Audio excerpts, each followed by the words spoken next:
Welcome again to the S.E.M podcast. Jack and Zach back again tonight, and our guest that is with us today is Sister Sarah Jagger. Sarah, how are you tonight? I'm doing good. How are you guys? We're so good. We're so excited to have you. What part of the world are you calling us from tonight? I currently live in Medford, Oregon, so West Coast. Medford. Very cool. Have you lived there long? Because I used to live in Corvallis. I moved up here for work in 2014. So yeah, I've been up here 8 years, 9 years. Yeah. Okay. Yeah, I mean, I think we moved there in 2016, moved out 2018. Oh. Yeah. So not too far. We do like Oregon. It's a great place. All right. Well, Sarah, you told us that you've listened to a handful of the podcasts, if not two handfuls.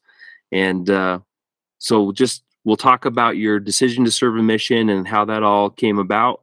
Then we'll skip over and talk about life since coming home from Scotland. And then we'll go back through the mission and reminisce and go through companions and areas you're served in. So we'll turn the time over to you. Thank you. I joined the church when I was 10, and I had the coolest missionaries that just made me kind of fall in love with the idea of a mission. And so from the time I was about 12, I just knew I had to go on a mission. But then fast forward, I went to school at BYU, Idaho. When 21 came around, I prayed about it, and I didn't really get any responses. And I was heavily involved in the theater program there, and I was dating a boy, so it just kind of like went to the back burner.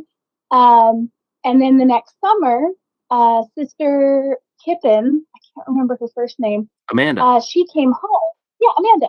She came home and actually was in my ward at BYU, Idaho. And she had just said, "Oh, I just got back from Scotland." And I turned to a friend and I was like, "Man, I'd go on a mission if I knew I was going to Scotland." And that's awesome. Wow. Yeah, and about a month later, the relationship with the guy ended, and it was all the heartbreak and all the drama. And it kind of humbled me back down to realize, what the heck was I doing? And I got a blessing, and in it, I kind of got a little rebuking and got told that I hadn't been focusing on what the Lord wanted me to do. And so that was in October of 2005. And a week later, we had a baptism trip to I think it was the Idaho Falls Temple at that time. And I just came out and I knew that I was supposed to go on a mission. And so I was in the first kind of wave, I think, of online mission calls or submitting online. So I went, let's see. So end of October, I got that feeling. The next weekend, I drove down to California where my parents were to let them know, because they weren't members of the church. And they knew enough to know that boys had to go on missions, but that girls didn't. And I was the first person in my family to go to college. So Dad was super worried that I was only a year and some change away from my degree. And so he was against it. But I went and talked to my bishop there. And he said he had been praying because they had 7 or 8 young men who were of mission age that just hadn't gone. And so he was like, "If you go, I feel like it will help be an example to these boys." And so my ward ended up paying for my mission, and so I got my interviews there, put in my mission stuff, and then got my mission call. Then I drove back to BYU, Idaho, and got my mission call in the beginning of December. And of course, I did the stupid thing that everyone did when you open the call, and it's Edinburgh, Scotland. And all my friends who had traveled were like, "Okay, you sound really stupid." But, but my mom, who was on the phone at the time, she said, "I thought you said you'd be in the States." And I said, "Well, I don't know a language, so I didn't think that I'd go anywhere. Like, I don't have any of those skills." But I didn't get to determine where I was going. And she hung up the phone on me. And so she was not very happy, but I was like, "Nope, this is where I'm supposed to go. This is what I'm supposed to do." So I kind of flaked out the rest of that semester, which I'm glad I got to go back later. But and then got ready for the mission and jump ahead. Tell us time frame wise when you entered the MTC.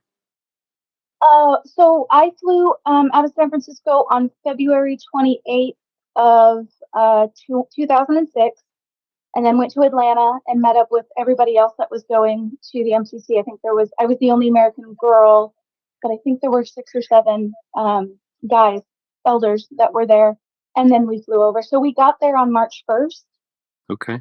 of 2006. So yeah, so that was that time frame, and then I finished the mission mid-September of 2007.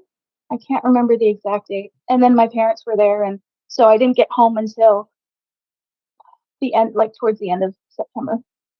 Okay. And and then went back to BYU, Idaho, got my degree in theater and health science, and then wasn't married, so I was like, well, where will I go to get married?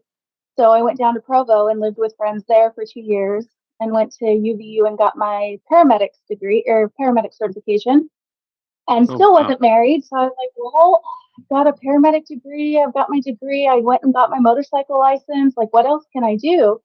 Um, and so then I was like, you know what? Let's go back to school. So me and 3 friends went to get our master's degree in England. So Oh, in wow. 2010, I started at the University of Kent in Canterbury to get my master's degree in European theater. Had an amazing ward there. Had some wonderful adventures. Got to see some old mission companions, and uh, had a great time. And then came back, realized, oh dang, I have all these student debts. I need to get a job. And so kind of fell into the career that I'm in now. I went through a 9-month background process to become a 911 dispatcher, and got to go through a psych eval and a polygraph and an FBI background check and all sorts of fun things, which they were super annoyed because they wanted to know every single one of your roommates for the last decade, or everyone you've lived with for the last decade. So at that point, I think there were 64 people that they had to go. Oh my gosh. Man, that's quite And a I list. think there were like 9 different addresses. It was all over the place. It was ridiculous.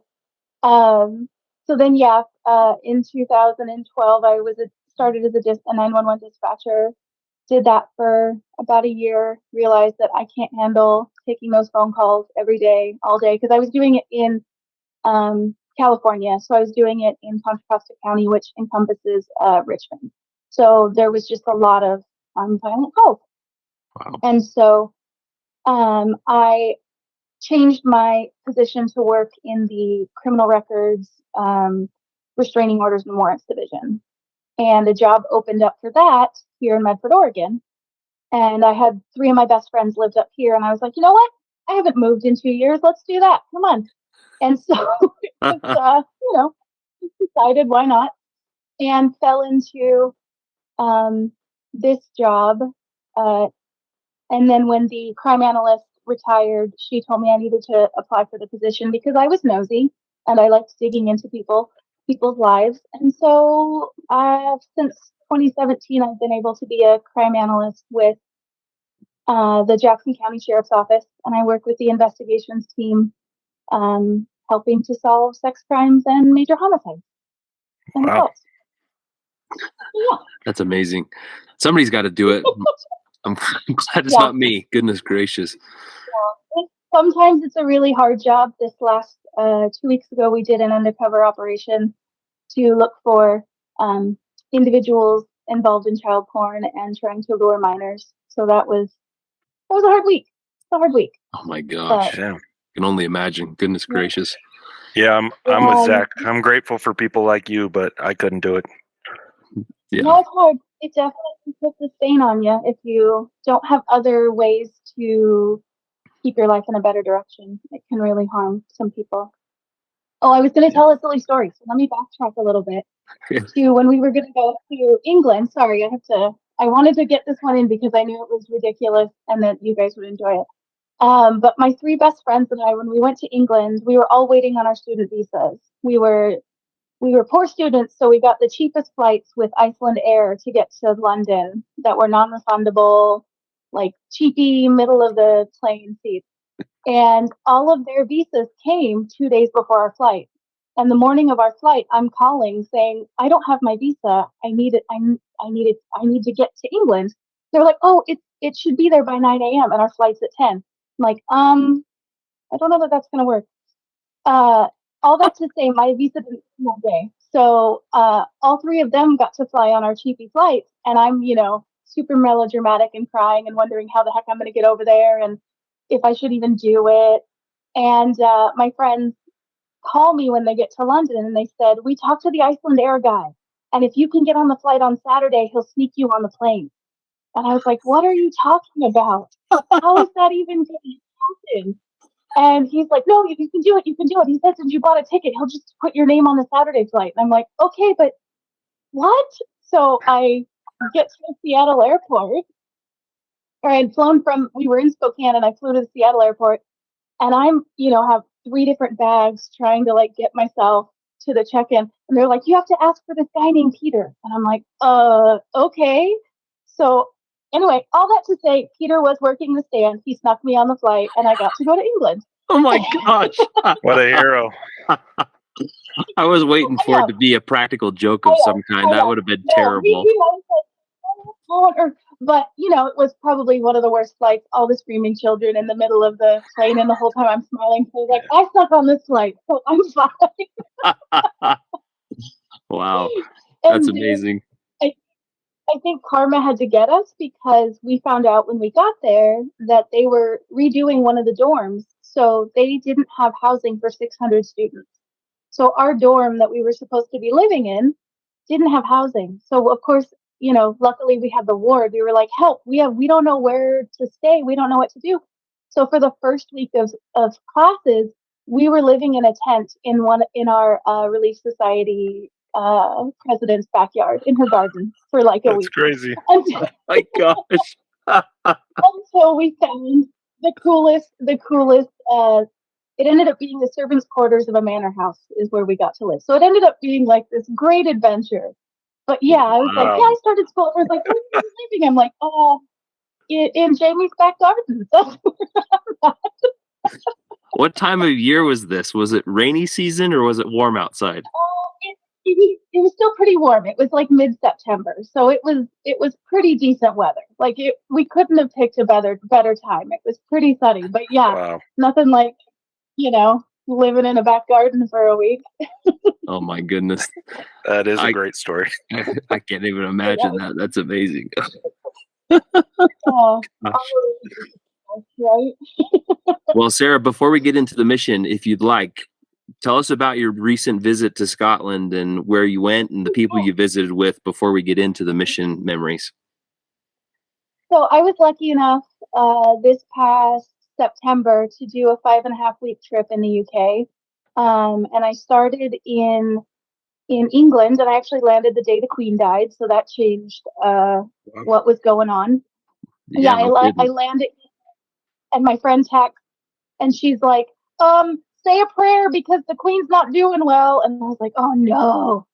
And by the time I got to her house in Canterbury, like I just started chatting with her and her husband, and the BBC comes out and was like, oh, it's with heavy hearts. We have to tell you that the Queen died. And we're like, well, there goes our plan.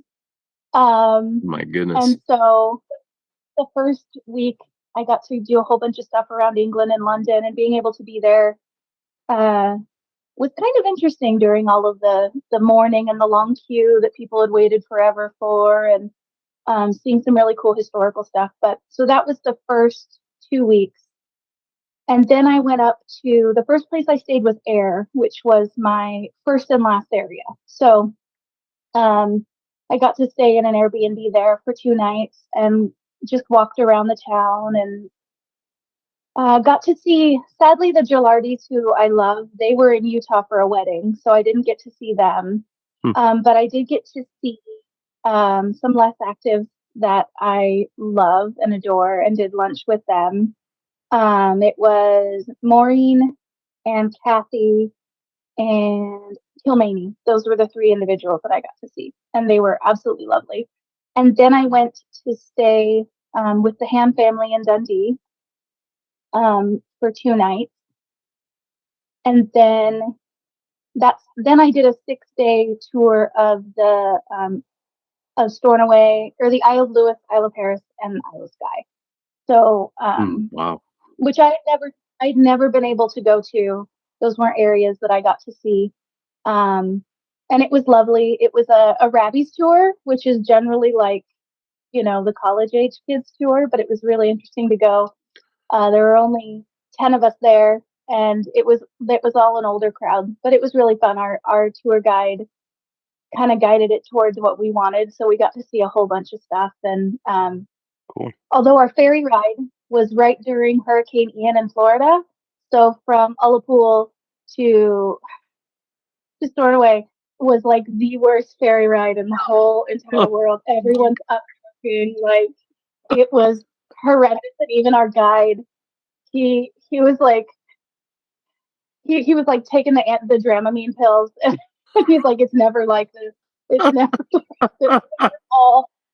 It was fine until I could hear everyone puking around me, and then we're all running for. Anyway, all that to say, I got to do that for 6 days, and it was incredible. And then the last 2 weeks I was in Edinburgh, and so, or the last week and a half I was in Edinburgh, but I got to go up to St. Andrews to take a good friend of mine golfing because she loves golf, and got to see Mary, who is one of my converts. I don't think I count her because I taught her, but she got baptized later. But got to see her. But a lot of people are out of town, so it really was more of a, I don't know. At times I felt like the mission wasn't real, like it was a dream because it happened so long ago, and you just keep all of these wonderful memories that it was really strange to be down the Royal Mile and like look for my pass along cards, like just these, like my brain wanted to. It like jumped into that mode for a little bit, so it took a moment to go, wait a minute, no, that's not what I'm here to do. But it's still just as magical, and I think it was part of my soul that was needed. It was really, really good. Oh, that's awesome.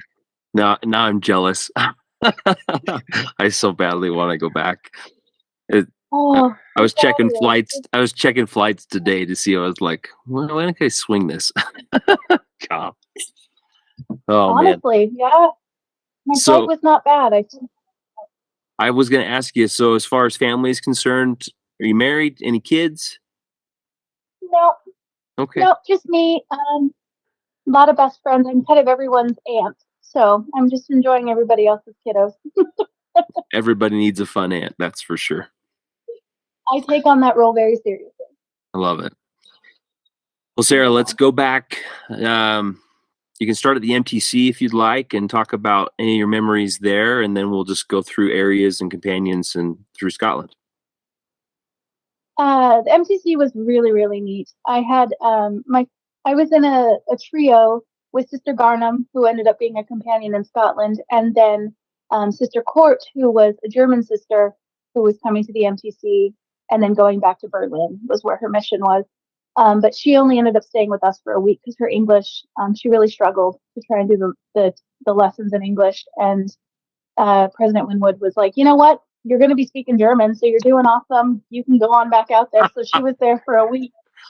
And then she went out to the mission. And so then it was me and Sister Garnham. But our MTC group was, I don't know if it was average or if it was pretty small, but I think our group had 4 sisters going to Scotland.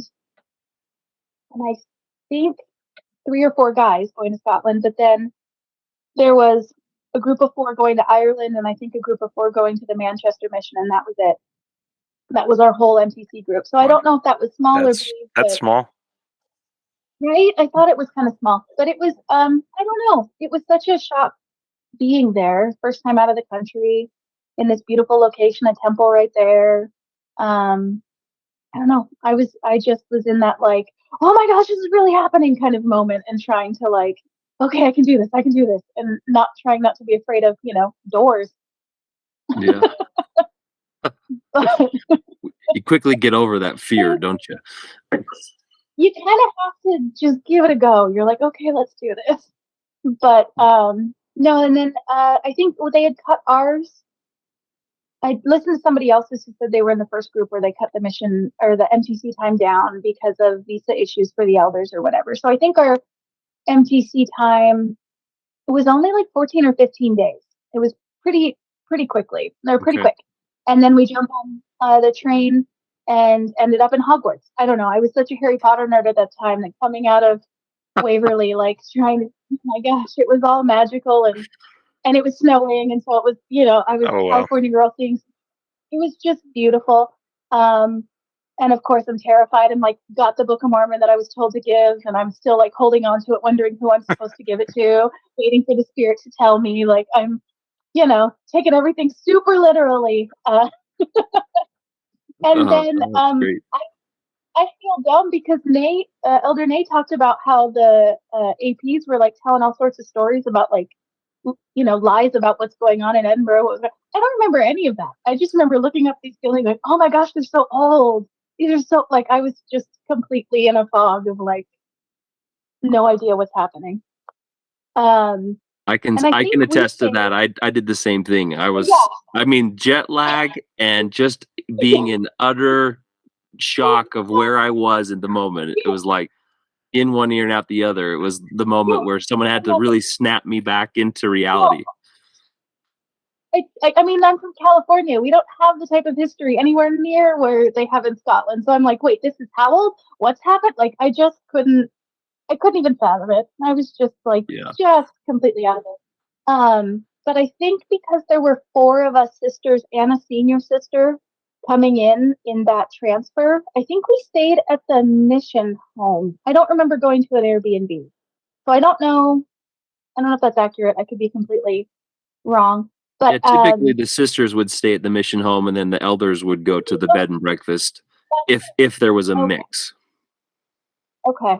I wasn't sure, but I've heard, again, listening in the last couple of weeks of the podcast, your guys' podcast, being like, wait, where's this Airbnb? What is this breakfast you're speaking of? Because I don't remember any of these things. Did I forget all of it? No, probably not. I don't remember. And then, of course, as Sister McFarland talked about, we couldn't do Pratt's Hill because it was snowing. So we went to the college, to a hill at Napier University, I think. And we didn't even have to hike. It was like a little trail up to a hill where we were here in Scotland. Wow. So again, very strange, where I'm like, all right, I don't know what's the normal, so this is great. I don't know what to. And then since there was such a large group of us for the sisters anyway, and then I got Sister Kenny, who is amazing, who you guys had on, and always talks that fast. I love her, but yes, she always talks that fast. It's true. Like I thought I was used to, an English accent with Sister Garnham, who's from Ipswich and has this lovely, like, flowing accent. I was like, oh, I got this. This is no problem.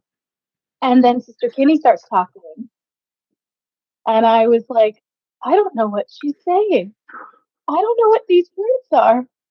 Does anyone else? Is this what? Okay. Like, completely just in a nope. And especially when she found out that I was a theater person too. Again, she talks with her hands. Everything starts going faster. The excitement level raises. And at that point, I'm like, I have no idea what's happening. I'm just going to follow her. I'm just going to follow this short person that I don't know what's going on. That's great. And so anyway, I had Kenny as a companion. And I was like, okay, this is going to be awesome. And we were going to Ayr. And on the train to Ayr, when we transferred in Glasgow, she's like, oh yeah, we're a car area. You can drive, right? And I'm like, yeah, I can drive. Sure, that's fine.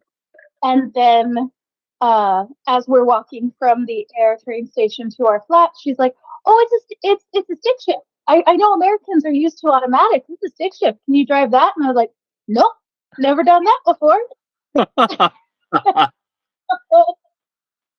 And she's like, oh, it's okay. I've seen my boyfriend do it, so I can help you. And so, so the first night after we drove my bags off in the flat, she's like, let's practice. We're right by the church. And of course, the greenie spirit is like, yeah, I can do it. That's great. I've got faith. We can do this. And I end up almost crashing into our building, trying to figure out gears. And so then we both scream, stall the car out, jump out with the doors open, and we were like, I don't know what to do. I don't know what to do. And so luckily we're across the street from the Air Chapel, and the bishop was there. And so he helped put the car back in a parking spot, was like, you know what? We got to figure out someone to help you learn how to drive. Oh man. Wow. And so we got permission from President to have the elders teach me how to drive. So we had a Vauxhall Corsa, little tiny car with the shortest people in the front, me and Sister Kenny, and in the back was a trio of elders. We had Elder Jensen, Elder Jones, and Elder Bird all in the back of the trying to teach me how to drive in an Asda parking lot. That was my first 2 days of my mission. Oh man. Fantastic. Yeah. And luckily we had plates plastered to the back of that thing. So as I stalled out and probably broke an engine in the next, couple of weeks, we got there. We were fine. But no, I don't know what President was thinking putting Sister Kenny and I together, because we had way too much fun. As she kind of talked about, we ended up, I think 2 weeks into the mission, we went to a youth camp. So I got to do an overnight camp, my first transfer, down towards Stranraer. And then we got in a prank war with the elders. So that was, they ended up somehow with the key to our flat. So then we got the key to their flat, and they put goldfish in our fridge. And I think we ended up taking every one of their left shoes. I can't remember. Or did we? I don't know. We might have moved. I don't know what we did. Anyway, it was ridiculous, and I don't know how that happened. Like live goldfish? Yeah. There was live goldfish in the fridge. Yeah. Sister Kenny remembers something about shampoo. I don't remember that. I remember live goldfish, and I remember they got this chirpy alarm thing that we didn't find for days, that would just randomly at times chirp all over, and we'd just be in the middle of it'd be quiet for a minute, and then it would chirp, and we'd be trying to find it. But yeah, that was. I don't know how that happened. Yeah, and then I think Elder McBride was our district leader. He's another theater person. Yep. So we just had way too much fun in the first 6 weeks. And for one of ours, I think it was our district E-Day, we went to the Isle of Arran. And I don't know the whole backstory anymore, but I have photos of us reenacting Finding Faith in Christ with Elder McClure being Jesus. And oh, please find those pictures. And then there was a reenactment of Lord of the Rings going on and stuff. I don't know. I'm looking at these photos and wondering what is happening here.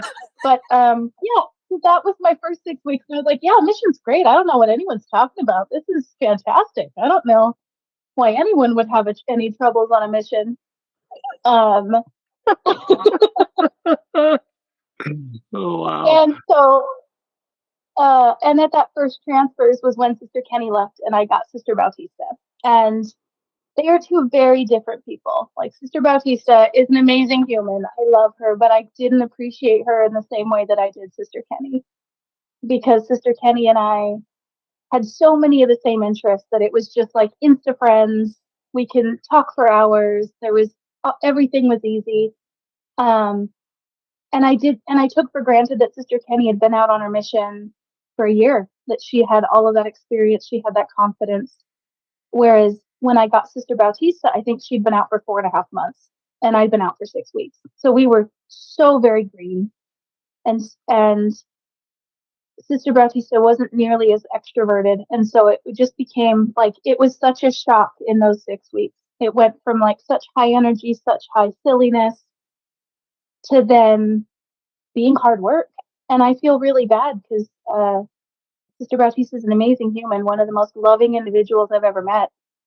But we struggled. we had a really, really hard time. And I know you guys at the end talk about memories with like the Greens or the Fredericks or whatever, and I didn't have that long with the Greens, but midway through our time with my time with Sister Bautista, we got yelled at by the president. He called and he just came out loud. He was unhappy with us, and he let his feelings known. And I was shocked because I'd only known the big huggy, loving, mission president. So I was like, what happened? And I really struggled. Like it was really hard. And I look back and I get what he's saying, but it was hard. And I don't think he did it in any sort of malicious way. He obviously, like 90% elders, 10% sisters, like differing people, and it was towards the end of his mission. He's probably like, well, why don't you guys just get out there and do it? Like, what? I don't understand. Yeah. But like, I felt really bad. I look back on those and I look back on those journal entries, and we had some silly times. We had some fun times, and the ward was amazing. Like, Jimmy, who I think Sister Roberts and Sister Kenny talked about, he was our Scottish grandpa. He was every sister's Scottish grandpa. I didn't say this, but when I left my mission, a week later, he came to my house and I drove him around California and Utah and Idaho. Like I brought back a Scottish grandpa. That was what I did at the end of my mission. But, so we had all of these wonderful things, but it was hard. That was a hard 6 weeks. And we also, our teaching pool kind of dropped off after Sister Kenny. And I think we just didn't know what we were doing. It showed. That confidence wasn't there. And that guidance, that like internal knowing what to do was just not there. So that was I was only there for 3 months. And then I went to Edinburgh and I got put with Sister Hogg, who was the same as me, had only been out for 3 months. And at that point I thought, I was like, oh crap, mission president thinks I'm so rubbish that he brought me to Edinburgh so he can watch me. This is not good. And so, and so I was like, oh, I got to work really hard. I got to work really, really hard. And I don't remember, was it this transfer, the next one, that Elder McBride came to Edinburgh as well, so another theater person. And one of the biggest things I remember is we put on a murder mystery dinner at the mission home. And it was Helaman 6. It was based off of Helaman chapter 6 and the killing of, I can't remember at this point. I feel horrible. But anyway, it was really fun. And then I got to see a fun side of the mission president and his wife and some silliness, and to see some recent converts, and to just see that side. So I was like, okay, all right, I'm doing better. But no, Edinburgh was really interesting because I'd never known so many missionaries in one ward at one time. There was just so many missionaries. And that was right around the time that they were getting a lot of Chinese baptisms. And Yu Yi was there. And there was just this explosion and that was hard at that time because the teaching pools became very fluid. Like if you found someone, they got handed to the Chinese. Like it was just very fluid on whose teaching pools were whose and who was the best fit for whom. But I just remember Sister Hogg and I feeling very honored that we were both, now senior companions at 3 months. So we were going to work our butts off to prove to President that we could do this. And so we were exhausted. We were so tired. But sadly, I was only with her for 6 weeks, and then Sister Garnham became my companion. And she had just come from Shetland, so she was used to a very different pacing of missionary work. And so it was probably a very big culture shock to go from islands to, city center. Yeah. But her and I found this amazing human, Saeed from Nigeria. I've never had a quote unquote golden contact before I met him. Like he was just eager to learn, constantly wanting more information. Like he was just ready in every single way. And it was such an amazing, he was the first person that I kind of taught from the very beginning. And like, I got transferred before his baptism because I can't remember the story, but he came from some sort of, like, I don't want to say Nigerian royalty, but his family was not okay with him being baptized. So there had to be some, like, for his own safety, since he was going to go back there, whether or not this was a good choice for him. Anyway, an amazing human. So another person that we got to teach, and then all of these amazing Chinese converts. Like, it was such an amazing melting pot of just different cultures and different experiences that it was absolutely incredible to see. And being near, because I was also there. I feel like I'm jumping all over the place. I apologize. You're fine. This is a truth according to Sarah. You're fine. Yeah, you're doing great. It is a cool. We'll see. And if anyone says I'm wrong, come on and tell me, because it's been a million years. So yes, there you go. That is the entire purpose. Exactly. If I'm wrong, tell me. But yeah, I was there during the transition between Breens and Frederick, and so it was. And I had only been out, I think, like 4.5 months when that transition happened. So it was still very early on in my mission. But I've loved hearing the stories, what everyone's saying with their experience with seeing the mantle change between leadership, and to see, President Green's giant shoulders being able to carry that because he, had built his strength through time. And then seeing President Frederick, who was also just such a faithful man who wanted to step into these shoes, but you could also feel that he was like, oh my gosh, what the heck did I sign up for? Yes, agreed. And so I like, I don't know. I have more memories with the Fredericks than I do the Breens, just because of, I think, time period and places served and whatever. But I can remember Sister Frederick having a bit of an adjustment between being herself and being a mission president's wife, like what those roles were going to be. Because I can remember us coming into the mission home and her, not having an argument with her husband, but like, walking in and giving her opinions, like in the middle of and he'd be like, Barb, not now. Like, just these like these amazing moments and she had an incredible sense of humor. I can remember a few pranks that we pulled as sisters. I feel like we got away with murder. We could just come in and do all sorts of silly things and leave and be like, oh, we're out. So I feel like I had a like best case scenario in that, because I got to, watch these people leave who are very loved and get to see all the support as they were leaving and to see their heartbreak and joy at serving and then being done. And then seeing these other people come in where I'm like, hey, I'm new, you're new. We both don't know what we're doing. Let's just do what we can do. So it was really, really fun. So fun. And that was when the first tattoo, I was in Edinburgh at the time. So I was already there and I got to see things being set up. And I can remember GQing on the Royal Mile as things were being set up and talking to theater people and trying to ask President if I could go see Hamlet in a bouncy castle, because I had given a first lesson to one of the actors. And not quite being approved for that.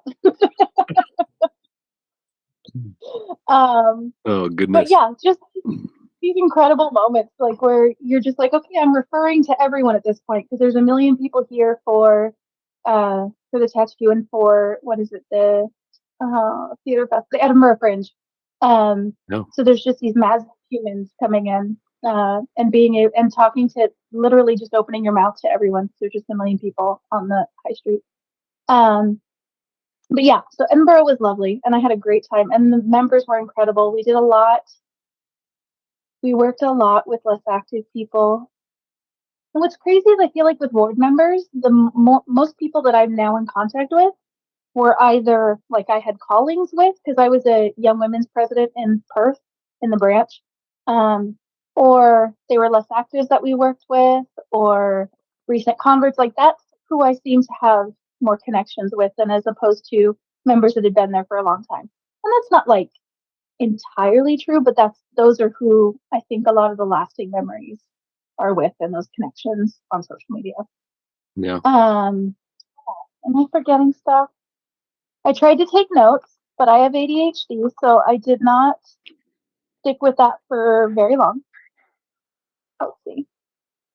You're doing great. Companion. Thanks.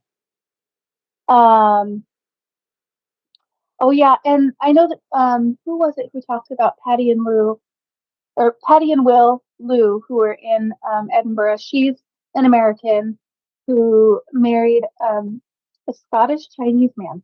And he was not a member when I was there, but they would have FHE there every Monday, and so we'd bring investigators or we'd bring less active members. And so I think one of the best parts of Edinburgh was just how, I don't know that we did anything alone. There were constantly like these bigger teaches, these family home evenings, these activities, these firesides. Like there was just everything was big, everything, because there's just so many people.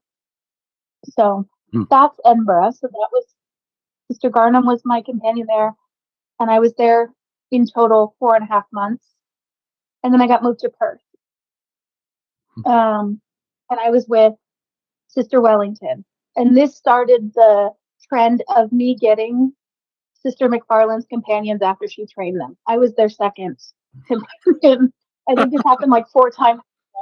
So I was like, okay, what more do I have to learn? Because she was just training away with all these newbies, and they were coming away like workaholics that like were ready to share the gospel. And I was like, okay, apparently I got to learn some more. That's fine. Great. I'm being too silly. I need somebody to bring me back down.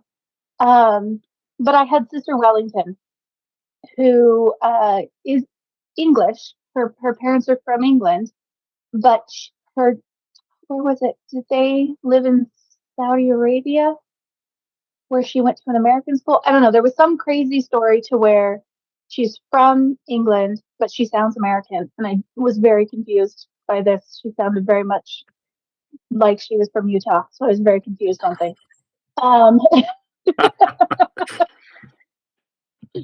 But she was incredible, and she was her and I struggled at first. Oh, I forgot to say, with Sister Hogg and Sister Garnham, we both decided to do Pratt's Hill because we didn't get to do it before, and that started a trend of every 6 weeks going and dedicating those 6 weeks.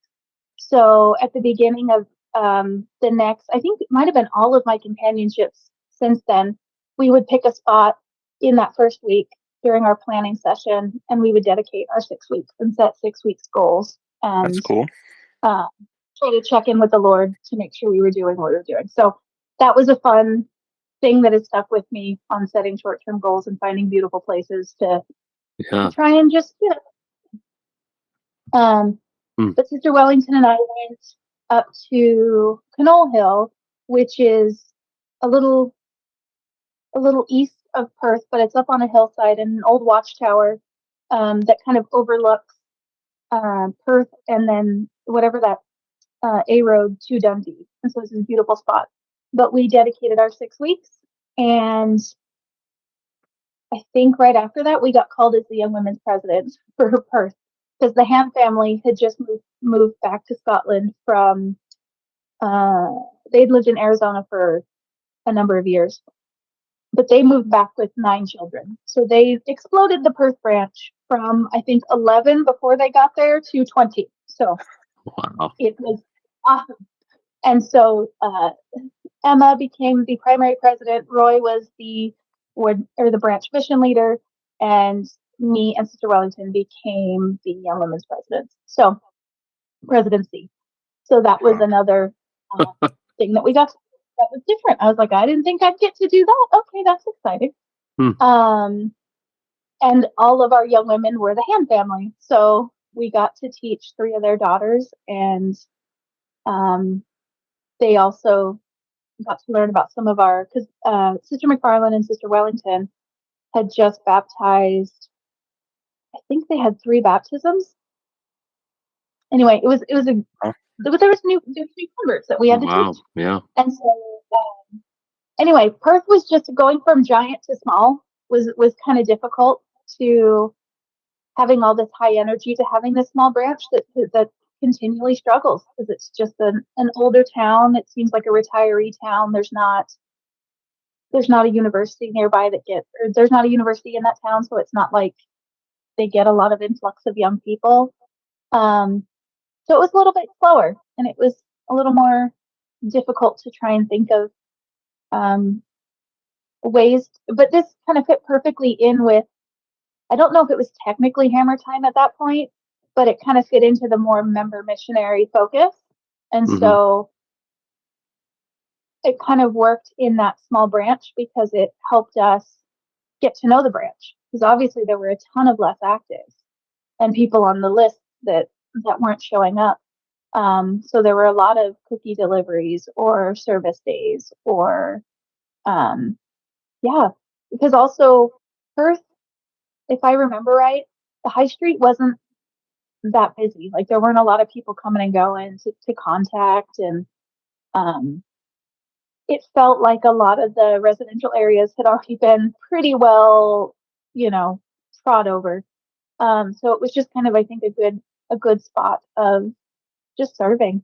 And it was things were slowing down because it was also winter. It was going into, I think I got there at the end of October and I was there for 4.5 months.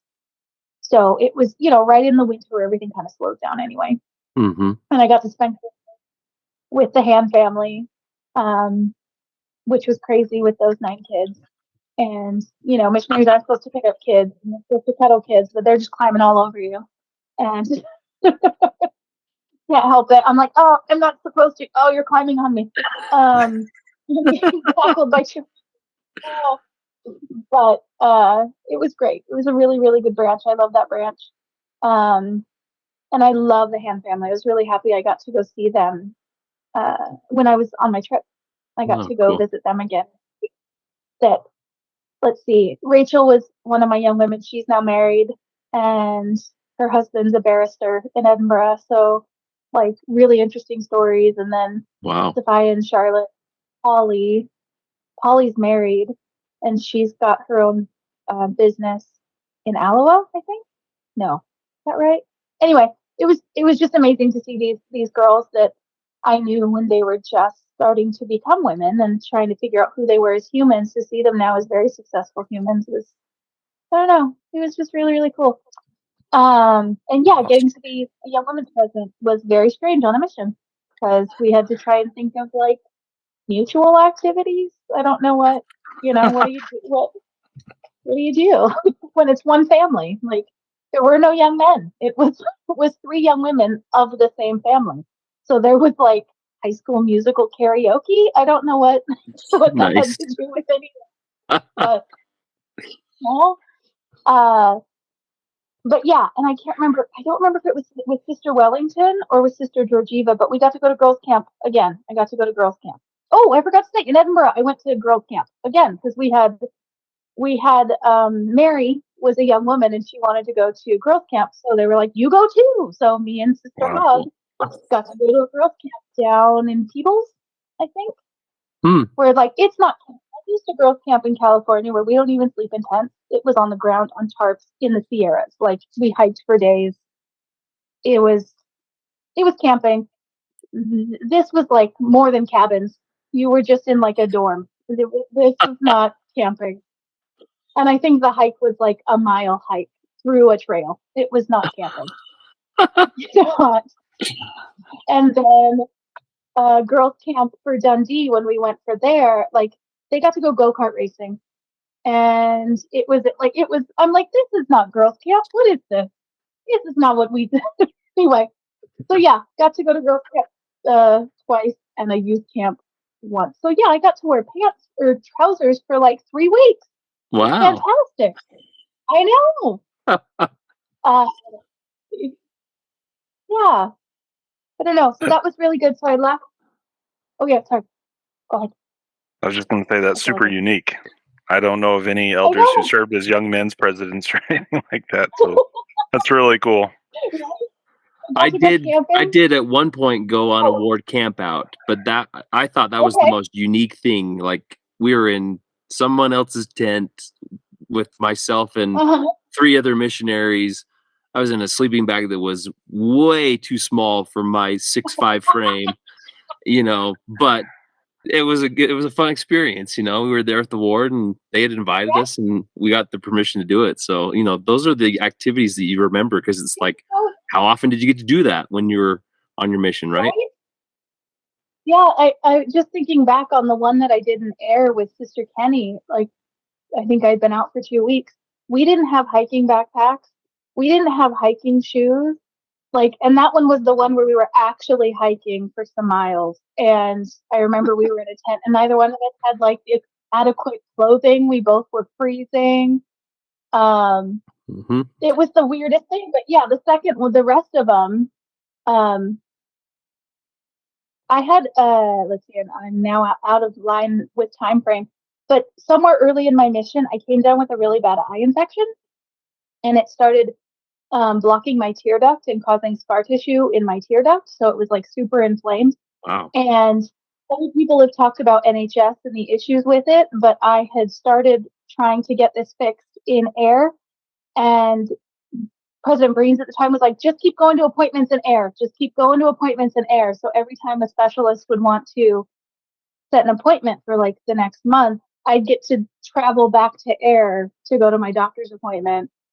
And on one of those doctor's appointments, I knew I was going to girls camp. So one of the members in air was like, here, take our hiking backpacks. So I have this picture of me and Sister Hogg in our skirts and button up shirts in these hiking backpacks, traipsing through Glasgow back to Edinburgh to get ready for girls camp and then taking them back the next morning. Awesome. Weird stuff. But anyway, yeah, it's okay.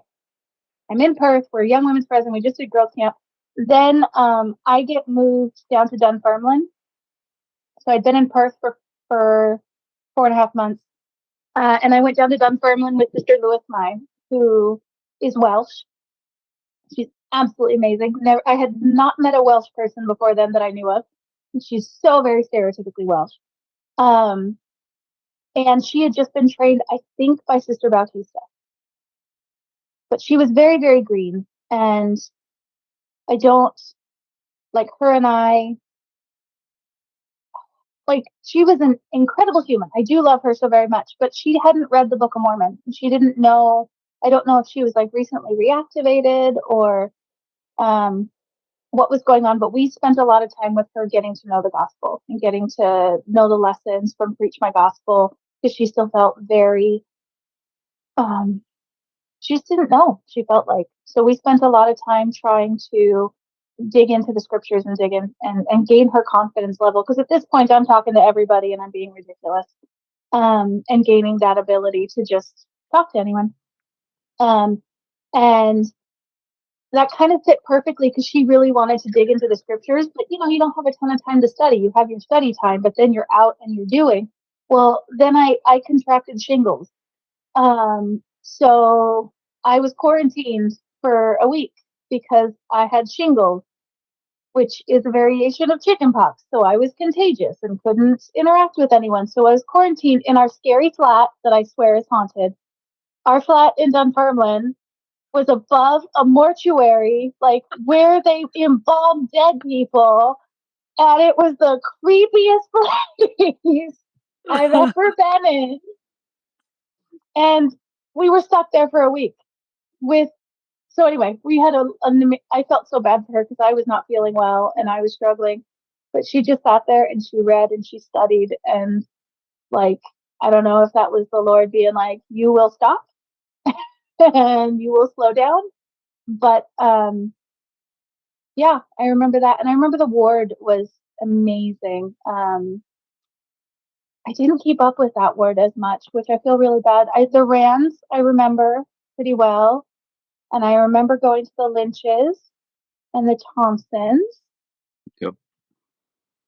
But I don't remember a lot, which is sad because I feel bad. In Preach My Gospel, it says we had a couple of baptisms, and I'm like, oh, I sadly don't remember that. And now I feel like a horrible human because at that point, my journal writing had gone to crap. I started out so well. Everything was so good.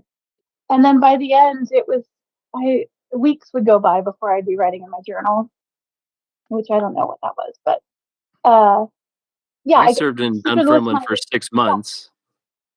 I served there for 6 months, and I've been in that flat above the mortuary. It can get creepy because it's humongous. Yes, The rooms were it is huge. humongous.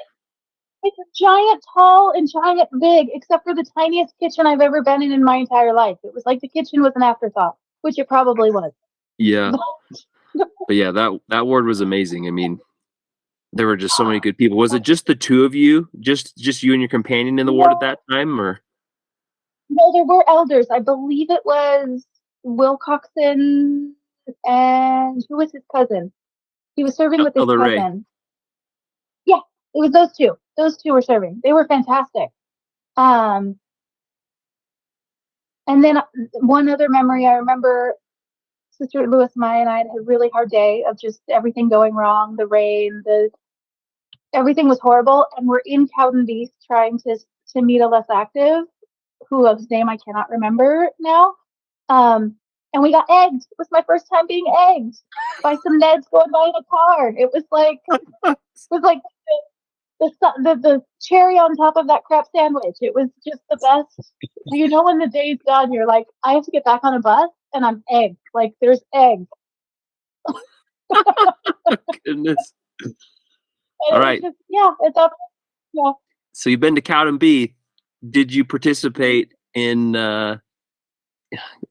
bingo at the Happy Days Club? Yeah, that was ridiculous. That's right. We made coffee for the seniors playing bingo, and I was super confused on what I was doing there.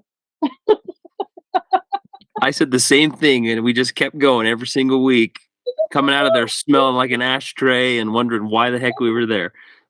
Yeah, that was our service project. You know what? I came to like it. Why not?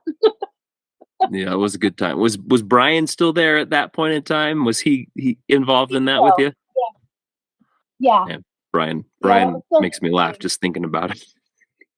He's great. Now, Brian really likes wrestling. Yes. He was into all sorts of strange things. For some reason, we got the question of when wrestling was good, because I used to watch wrestling when I was like under the age of 10, and it was like Hulk Hogan and Macho Man Randy Savage and whatever, all of that ridiculousness. And so we got into discussions, and he was trying to tell me how wrestling was good in the early 2000s, and I was like, no, it's rubbish. I don't like it. But I just remember having discussions with him. I don't know why. Oh man, yeah, he's a special man. Just always was the funniest guy. He used to, if you remember, anytime he was mad at you, he would go outside and smoke a cigarette despite you.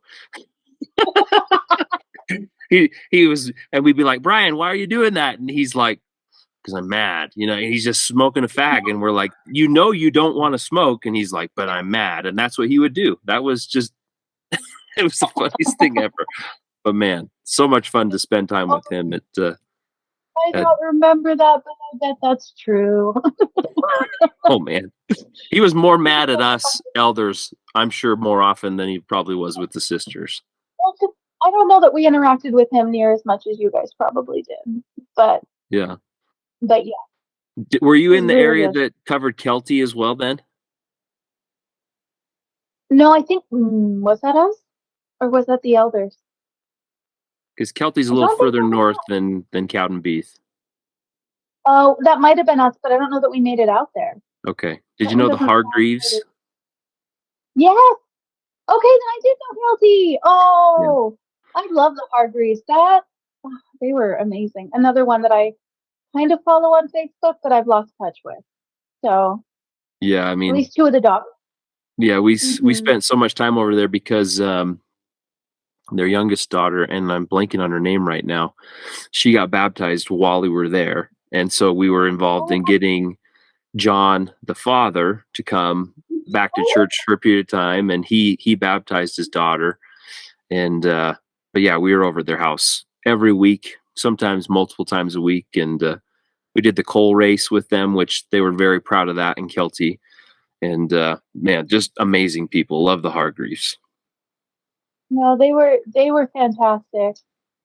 I do remember, because like Megan, was that the youngest? Megan, yes, thank you. Yeah, because I remember, I think on one of our P days we did some stuff with the family. But no, they were lovely. Again, I feel really horrible that these incredible humans that I spent so much time with, that I just don't have that documentation, or I can't, keep all that memory. But they were, I feel really bad because Dunfermline, like I remember loving it, but I don't know, my brain just doesn't remember it. And I wasn't good enough to write it down. So unless I can go through all of my photos and try and figure out, because there's still a ton of photos that I haven't looked back on. But Interesting. no. So after Sister Lewis Mai for 4.5 months, she was my longest companion. Then I went back to Perth for 6 weeks.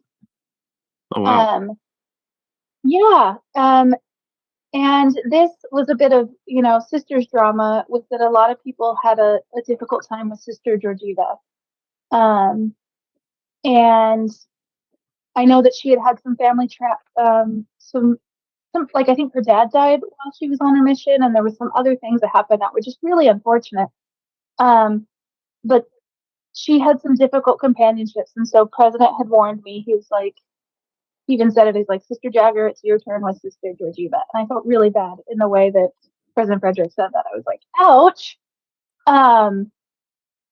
And this is when I feel like I don't, if I blacked out Hammer Time or if I just decided I wasn't going to hear it, because I am hearing all these stories of how difficult it was in Irvine and how difficult it was in other areas.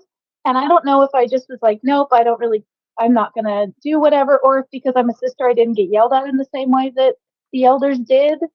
But I don't remember these stories that I'm hearing from others. I'm like, I don't know, maybe I just didn't, maybe I didn't hear it. Maybe I wasn't. I remember the push towards member missionary work and not wanting to be going to, not wanting us to go chapping, not wanting us to do GQing, because when I was in Dunfermline, it was President Watson was this president, and so he was in our area, and we were, would have, I think, weekly meals with him, and we'd done different service projects and stuff. So I remember that element, but I don't remember the like hardcore obedience kick and like, you will baptize after the first, or you will invite to baptism after the first lesson, or all of. I don't remember all of that. So I'm sure it happened. That's because you sisters were angels, and amongst the rowdy hellion boys that were trying to grow up in the Scotland Edinburgh Mission. I mean, I didn't expect that was going to happen. I mean, can you imagine what would have happened if zone leaders or district leaders are going through and purging the sisters' flats? I mean, all hell would have broken loose. Absolutely not. Yeah. So, I mean, I know that there was that push going on, and I could feel like, I remember Brady talking about Lindsay and his baptism, and that was when I was back in Perth with Sister Georgieva, and Lindsay was he was another Scottish grandpa. He was another one of my Scottish grandpas. He was this tiny little giant soul of a man who was also a World War II vet who had just lost his wife, and he was really struggling, which, I mean, he and his wife had been married for I don't even know how long at this point. So he's very lonely, and he's very just, I feel like, adrift since he didn't have his wife. But he had been slowly learning and going to church a few times or whatever. But yeah, the only, I guess, Hammer Time experience was he had come to watch a different baptism, and the spirit was super strong, and he decided to be baptized that night. Like, that was probably the one where I was like, oh, is this what they're talking about when you just invite someone randomly and then they get baptized? Because that's not like, I've never had this experience before. And that totally wasn't my idea. That was Lindsay. I didn't do a thing.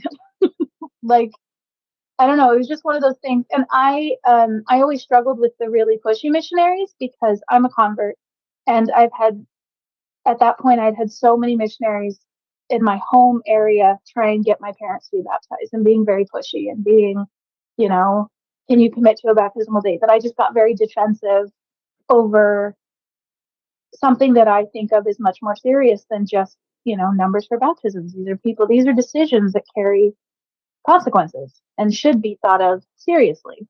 Not to say that I think these people went into it, just to fulfill a number or whatever. But yeah, I guess maybe it's more that I just didn't want to.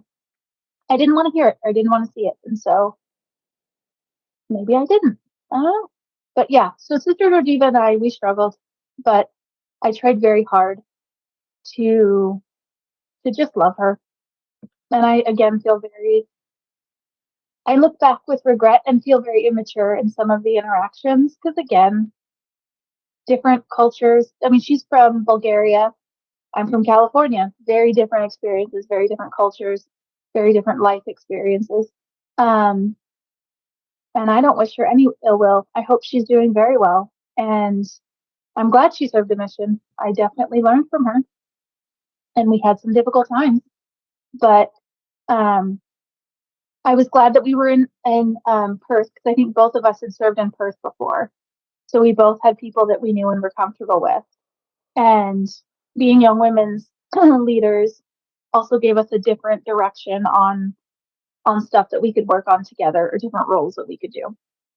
But I was only there for 6 weeks, and then my final 6 weeks, I went back to Ayr, my Greenie area, with Sister Powell. And I feel really bad for Sister Powell because at that point I'm exhausted. I am just on empty.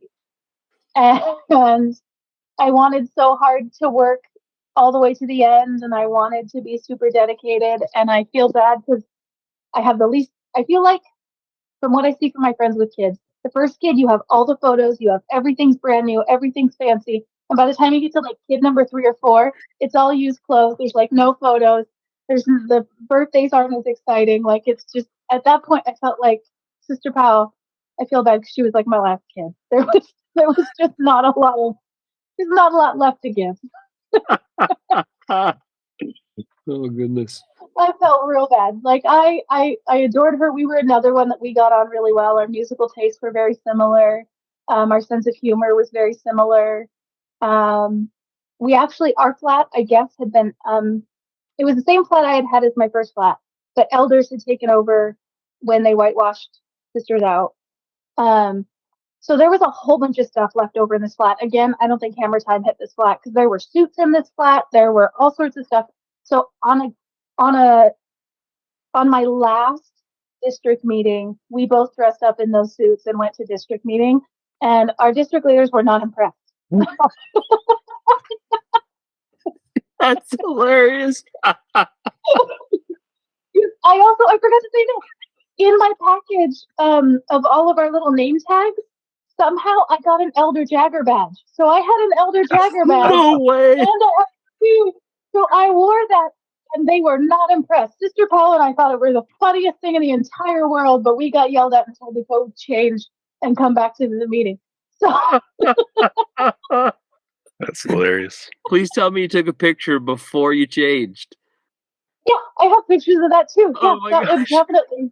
I will send you some of those. No, we even like with a tie and we had the whole thing. We were like ready for the meeting. We had our scripture. Oh my word, that's amazing. So I probably taught Sister Cal some bad ideas because again, I think I was her second companion. So I don't know what President was thinking, having me be everybody's second companion because I was obviously way too ridiculous. Oh my gosh, that's amazing. If I was your district leader or zone leader, I would have probably just laughed my head off. There's no way I would have had any problem with that because it's the creativity side of things. It's like, who thinks of that? We didn't go out proselyting. We literally just went to district meeting and came back, and district meeting was, I believe, in the chapel right across the street. So it wasn't like anybody was going to see us. Oh my We're not impressed. I was more impressed that 2 suits fit both of us in order to go to district meeting. Yeah, I mean, it was meant to be if that's the case, right? I don't know whose they were, but no, we had a blast, and we went to the tattoo together. That was my last transfer, so I got to go to 2 tattoos, which was fun. And then our district, I think it was our last district P day. We went to the Isle of Arran again, so it was like a fun closure to everything, that I got a good beginning and ending in the same place and got to see people I love. And then, yeah, my parents came and got to go up to Pratt's Hill and took Jimmy home with us. So we got to take a Scottish grandpa with us back to America. Wow. So it was fun. It was really, really fun. Yeah, you saying that you went to the Isle of Arran again. I'm looking at the way that your timeline is structured. It was almost like you had a sandwich, right? Exactly. Yeah, but it was Edinburgh. It was Air Edinburgh, Perth, Dunfermline, Perth Air. Like it was. I only had 4 areas. Hey, but and I almost got every sister. I think I was only 2 sisters away from having all of them as companions. Yeah, I mean, at that point in time, after Sister Kinney and Sister Roberts went home, there were not a lot of sister missionaries in the mission, apart from like at least half of them were from your group, right? Yeah. When we came in with 4, we brought the numbers up to like 8 or 9, and then slowly everybody only came in one at a time after that. So it was, and then Sister McFarland was the one training them all as they came in. So. Clearly, she had impressed President Frederick, I would assume. Absolutely. She was just a powerhouse. She just was like committed. I was too lazy, I think. I think they were like, learn work ethic from Sister McFarland and then go be ridiculous with Sister Jagger, I think was like the balance, maybe. Don't take yourself too seriously and be with Sister Jagger. Oh, I love that. No. Well, you touched on this a little bit, but do you have any other favorite memories from President Sister Frederick that you can recollect on besides what you've already mentioned? I don't know. I liked watching, especially with the Breens and with the Fredericks. I love seeing them not when they were the focus. I liked seeing them in their quiet moments. Like I really appreciated seeing President Breens out in the garden. And the few times that I got to see him out the front while we were walking by, he'd be working in the front garden, and Sister Reeds would come with a drink for him or come and like remind him to do something. So seeing these like just these touching moments of these couples that adore each other, but that are choosing to spend time serving, it was like, I don't know, it just really gave me a good example of what love truly is. Like you are choosing to do something that you both think is important, and you're putting each other first. So that was one, and it was the same with the Fredericks. Like getting to see them grow in confidence together and grow in like whether or not you agree on some of the ways the mission went, like seeing them gain confidence in their ability to lead or in their ability to take care of all of these people that are entrusted with them. I just loved seeing those little moments of seeing how much they really did care for their missionaries and how much they really did care for each other. And being close to the mission home those times that I was there, being able to see those little tender moments of them sitting down and eating together or seeing them going for a walk together or stuff like that. Like I appreciated that both of the mission presidents loved watching their missionaries grow. Like they were such happy parents seeing their missionaries grow into who they were. Like I just felt that real love from both of them. Oh, I love that. Well, Sarah, you have a really amazing group of sister missionaries for the most part that we haven't talked to. Is there any of them that you're still in contact with that you could help us out with some referral opportunities? We would love to have them on the podcast. I know that there are some of them that are aware of our podcast, but as far as if they're ready to participate, just know that we would love to have them if they're willing to come on. Is there anyone else though from the mission as far as favorite elders you served around that you'd like to hear from that we could put on we like to call it our hunting list? Well, I've heard a bunch of the ones that you guys have been like. A lot of people have mentioned McBride. A lot of people have Colby Hockett. No, what was his name? I just saw him on Facebook. He was just in France. Colby Hawkins. I found him, like, Elder Jensen. I wonder what he's up to. Like, there's just so many that I would love to see. Like, even the ones that served during my time period that I don't know, I really appreciated hearing theirs, because there's so much of the mission that I never went to, and so many people I never got to interact with, never got to be in Glasgow. I love hearing these stories. Never in Aberdeen. So I'd love to, anyone. I don't know. It's now become very addictive to just hear everyone's journeys and to see what they're doing. Like, whether or not I got to serve with them or was even in the same time period, it's just really fun to see. But no, gosh, there's so many. But yeah, I'll go bug all of the sisters that I'm friends with. Be like, get in there. I want to hear your stories. Yeah, absolutely. I mean, more than anything, we would love to have them come on, share their experience. And the thing that we have reiterated, and I will remind everyone that's listening to this is the truth according to you. Absolutely. We're not, it's not like Jack and I have some reference guide that we can say, no, that's not true. We're here to hear how you portrayed your experience in the mission. Who knows? Right. No, and I'd love to hear from, like, I am not active in the church, but I'd love to hear from people who also, like, active, not active. I just want to hear about mission stories, because no matter, like you have said several times, no matter what's going on in your life now, the experiences we had together in that time period formed us into the humans we are now. So I'd love to hear from any of them and know what's going on with them. And I mean, I'm nosy enough to want to know journeys, but, like, that's none of my business. You can tell whatever you want to tell. But, maybe it's my profession, maybe it's just who I am, but I'm a nosy person and I like knowing where everyone's at. And I get that not everybody's is open, but yeah, it was a very remarkable time period that we all got to be a part of, no matter when it was. That's now just a part of us. Yeah, you couldn't have said it better. We truly feel that brotherhood and sisterhood that we were all part of the Scotland Edinburgh Mission, and at a very unique time in that mission just as well. So, more than anything, we're just so grateful that you took time to talk to us tonight, Sarah, and share your experiences. And we will do our part, I'm sure, as well as you will, to get us in touch with your companions we haven't talked to. But yeah, more than anything, we just want to express our love to you as our sister in Scotland. Thank you so much for everything. And don't be a stranger. We would love to hear from you at any point.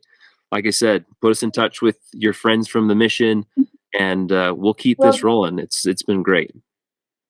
It's been great. You guys are doing an amazing thing. It's really fun to do. And I'm sorry if mine was, like, super scatterbrained, but it was really fun to relive.